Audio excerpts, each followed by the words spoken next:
Dead duck Prime Minister, governing a dead duck government. That's all this Labour government is now. It's dead. It's dead in the water. And he's dead as a Prime Minister. Nothing he can do on anything. On anything. He can't please his backbenchers because he doesn't have the money to spend. And he can't please the rest of the country because he can't reduce spending anywhere else because his backbenchers won't let him. There's nothing he can do. His government now is just fighting to survive. They're fighting to stay in power as long as they can. That's all they can do. They can't achieve anything of value for the country now.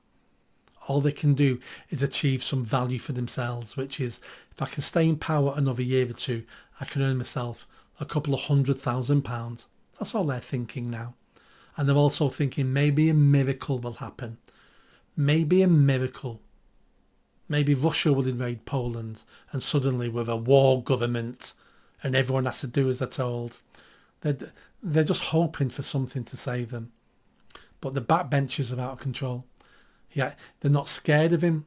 He has no authority over them. But he's got a huge majority. He should be able to do whatever he wants, but his backbenchers will not allow him now. Unless it's what they want, and he can't afford to do what they want because he don't have the money. He is in the worst of any position that I've seen as a Prime Minister. The Hezbollah party, if it's ever launched, if it ever finds its feet, but that might die before it's ever really up and running because the incompetence there is off the scale. It makes the Labour Party look competent, the Hezbollah, your party, shenanigans that's going on there.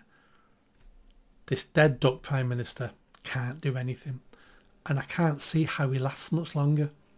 I can't see how he lasts.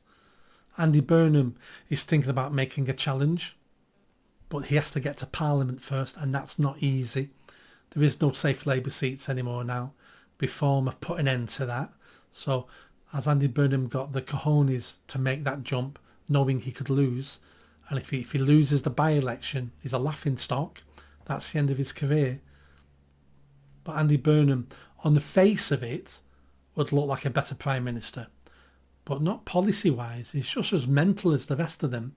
He's just got better PR and better communication skills. But policy-wise, he's a nutcase.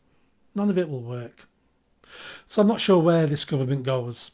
I think something's going to happen and it'll bring the government down. And it's normally always financial. If the markets crash, if the markets lose even more confidence, there's a run on the pound, we can't borrow any more money, we have to go to the IMF for a bailout, something is going to bring this government down. And it's normally financial. Unless something like a war breaks out or something else. I've no idea what could do it. But as I said, he's a dead duck. That's all he is, a dead duck floating in a sea of Westminster. And he looks like he's in charge, he's in control, but he's just bobbing around, and it's the waves of the water that are moving him because he can't paddle. He has no power. Please subscribe, and I'll see you next time.